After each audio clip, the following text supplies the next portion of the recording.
আমার নবী বলছেন ফজরের নামাজের 2 রাকাত যে সুন্নাত আছে, এই 2 রাকাত সুন্নাত নামাজের মূল্য হচ্ছে জমিন থেকে আসমান পর্যন্ত যতটুকু জায়গা তত পরিমাণ সওয়াব।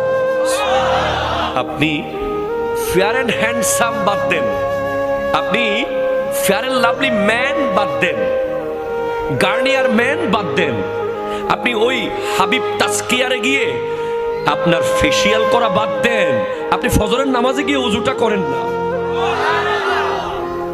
তারপর দেখেন না আপনার চেহারার গ্লেজ কি কেমন মারে। আপনি হাজার হাজার টাকা ফেসিয়াল করেন, আপনি হাজার হাজার টাকা বিউটিশিয়ানকে দিয়ে দিচ্ছেন, দিয়েন না, এগুলো আপনি ফিলিস্তিনের ভাই বোনের জন্য রেখে যান, ঠিক কিনা কথা বলেন? আপনি লক্ষ লক্ষ টাকা বিউটিশিয়ানকে দেওয়ার দরকার নাই। আপনি 5 ওয়াক্ত 5 বার উজু করেন না, আপনার চেহারা দেখলেই শত্রু কাবু হয়ে যাবে, ঠিক কিনা কথা বলেন? আমি কোনো বিউটি পার্লারের বিরুদ্ধে মানুষ না ভাই। বিউটি পার্লার, বিউটিশিয়ান যারা কাজ করে, এটা একটা প্রফেশন। তবে হ্যাঁ, এটার অতিরঞ্জন যদি হয়ে যায়, স্বামীর জন্য সাজা জায়েজ। এর বাইরে আপনারা যা করেন, আমাদের মা বোনরা এই এলাকায় মহিলা আসেনি না, সব চলে গেছে, আছে। আমার মা বোনেরা যেই পরিমাণ সাজে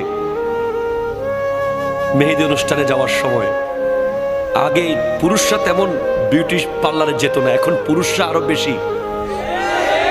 কালকে না পরশু দেখলাম একটা খেড়ি মাসাজ করতে গিয়ে রক্সিরি কাইতে পড়ে গেছে, ঠিক কিনা কথা কন? সাবধান, সতর্কতার কোনো মায়ের নাই। আপনার সেলুনে গিয়ে ওই মানুষটাকে দিয়ে আপনার মাথা মাসাজ করাইতে হবে না। সায়েন্স বলছে আপনি জাস্ট অন টাইম নামাজ পড়েন, আপনার মাথা মাসাজ সিজদায় হয়ে যাবে। কথা জোরে বলেন না, ঠিক কিনা? আপনি সেলুনের ওই মানুষ, ওই ভাইকে